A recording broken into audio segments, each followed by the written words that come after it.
கர்த்தருடைய பரிசுத்த நாமத்துக்கு மகிமை உண்டாவதாக. இன்றைக்கி கூட ஆதியாகமம் 41ஆம் அதிகாரத்துக்கு கூட பகிர்ந்துக்க போகிறேன்.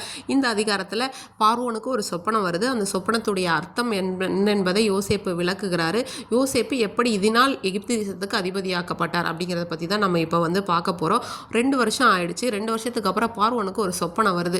என்ன சொப்பனம்னா, ஒரு நல்ல அழகான பசுகள், இவர் ஒரு நதி பக்கத்தில் நிற்கிறாரு. ஒரு 7 பசுகள் அதுலேருந்து மேரி நல்லா புல்லெல்லாம் மேய்ஞ்சிட்டு அது ரொம்ப அழகாக இருக்குது அப்படின்ற மாதிரி புஷ்டியமாக இருந்தது, பசுமையுமா இருந்தது. ஆனால் அதுக்கு பின்னாடி ஒரு அவலட்சணமான, கேவலமான, ஒரு பார்க்கவே முடியாத அளவுக்கு இருந்த பசுக்கள் என்ன பண்ணுது, ஏறி இந்த பசுக்களை பட்சித்து போடுது. பார்வோனுக்கு ஒரு முழிப்பு வந்துடுச்சு, என்னடா கனவு இதுன்னு. சரி, திரும்ப தூங்குறாங்க. திரும்ப தூங்கினா அதே மாதிரி ஒரு நல்ல ஒரே தாழ்லேருந்து வளர்ந்த ஒரு செழுமையான 7 கதிர்கள் ரொம்ப நல்லா இருக்கு. ஆனால் அதே சமயத்தில் பின்னாடியே ஒரு கீழ்காற்றினால் தீர்ந்ததும் சாவியானதுமான ஒரு 7 கதிர்கள் இதை என்ன பண்ணுதுன்னா விழுங்கி போட்டுருச்சு அப்படின்னு. இதை பார்த்தோன்னா அவருக்கு முழிப்பு வந்துடுச்சு. உடனே அவரோட ஊழியக்காரர்கள் எல்லாரையும் கூப்பிடுறாரு, சொல்கிறாரு, எல்லா விஷயத்தையும் சொல்கிறாரு. இவருக்கு ரொம்ப கலக்கமாயிடுச்சு. என்ன இப்படி ஒரு கனவு திரும்ப வந்திருக்கே அப்படி சொல்லி அங்கே மந்திரவாதிகள் எல்லாரையும் கூப்பிட்டு கேட்குறாங்க, இதோட அர்த்தம் உங்களுக்கு சொல்ல முடியுமா அப்படியெல்லாம் கேட்கும்போது யாராலுமே சொல்லக்கூடாம போயிடுச்சு.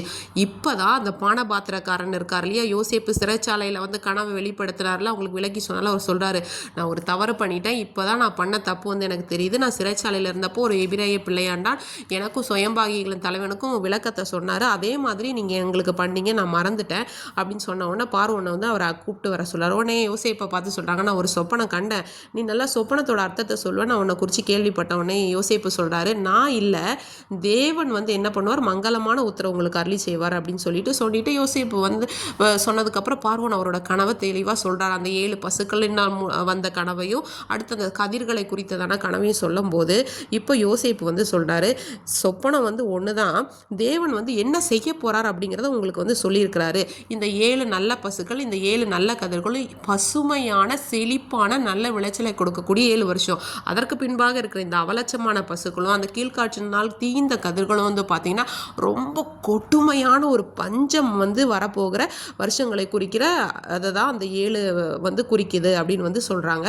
அப்போ என்னன்னா, இது வேகமாக நடக்க போகுது அப்படிங்கிறது தான், இந்த காரியம் நிச்சயப்பட்டிருக்கிறது தேவனால் அப்படிங்கிறத உங்களுக்கு 2 வாட்டியாக ஏசப்பா வெளிப்படுத்தியிருக்கிறாங்க. நீங்கள் அதுக்கப்புறம் இதை சொன்னதோடு மட்டும் இல்லாமல் இவர் பாருங்கள், அழகாக அவருக்கு ஒரு ஐடியா கொடுக்குறாங்க.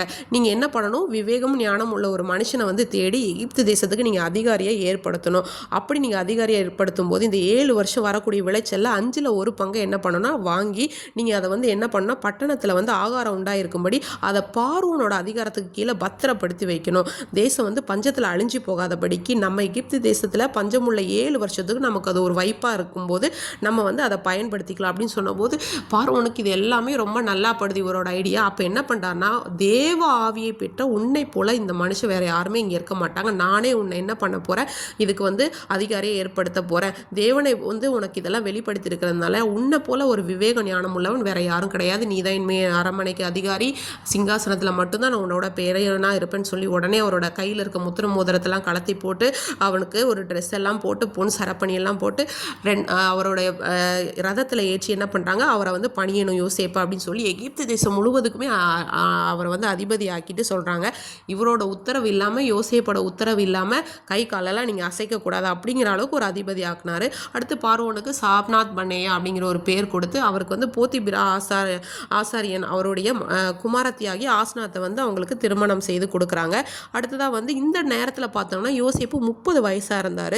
இந்த 30 வயசில் அவர் என்ன பண்ணார், எகிப்து தேசம் எல்லாத்தையும் சுற்றி பார்க்குறாரு, என்ன பண்ணலாம் அப்படின்னு. 7 வருஷமும் நல்ல பலன் கொடுத்தது. அதே மாதிரி 5ல் 1 பங்கை வாங்கி கட்டி வைத்து கடற்கரை மணல் அளவுக்கு என்ன பண்ணுறாங்க, சேர்த்து வைக்கிறாங்க. இந்த நேரத்தில் அவருக்கு 2 குழந்தைங்க பிறக்கிறாங்க. மூத்தவர் பேர் மனாசே, 2வது பேர் எப்ராயிம் அப்படின்னு சொல்லிட்டு வைக்கிறாங்க. அடுத்து இந்த 7 பரிபூர்ண வருஷம் முடிஞ்சதுக்கப்புறம் பஞ்சம் தொடங்குது. பஞ்சம் தொடங்கினதுக்கப்புறம் பார்வோனை பார்த்து எல்லாம் முறையிடும் போது நீங்கள் போய் யோசேப்பை பாருங்கள், அவர் சொல்கிற மாதிரி எல்லாம் செய்யுங்க அப்படின்னு சொல்கிறாங்க.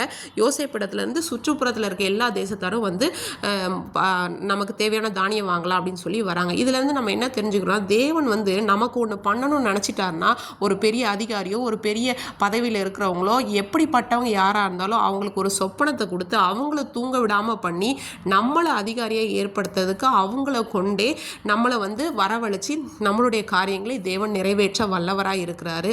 அதனால் இன்றைக்கி நம்ம வாழ்க்கையில் ஒருவேளை ஐயோ இந்த பதவி இல்லையோ, இல்லை நம்ம இந்த இடத்துக்கு போலையே, இந்த ப்ரொமோஷன் இல்லையே, இந்த வேலை இல்லையே, ஒருவேளை நம்ம கர்த்தரை நோக்கி கேட்டிருக்கலாம். கர்த்தர் கண்டிப்பாக அதை நிச்சயமாக செய்ய தேவன் வல்லவராக இருக்கிறார்.